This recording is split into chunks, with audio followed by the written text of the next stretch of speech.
అమ్మా గణేష్ చనిపోయారు, బాధపడకండి. బాధపడకండి.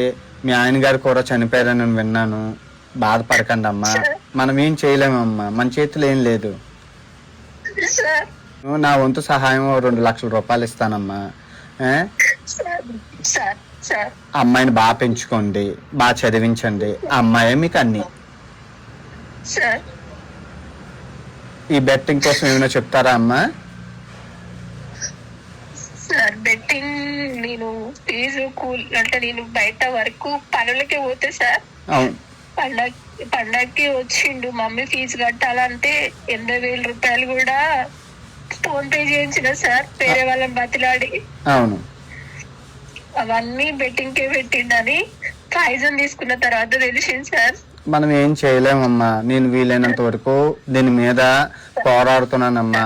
ఎవ్వరికి ఎలాంటి పరిస్థితులు రాకూడదని నా వంతు సహాయం నేను చేస్తున్నాను. మీరు బాధపడకండి.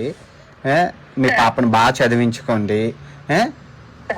బాగా దేవుడు మీకు ఎల్లవేళలా మీకు సహకారం ఉంటారమ్మా. బాధపడకండి. అలాగేనమ్మా.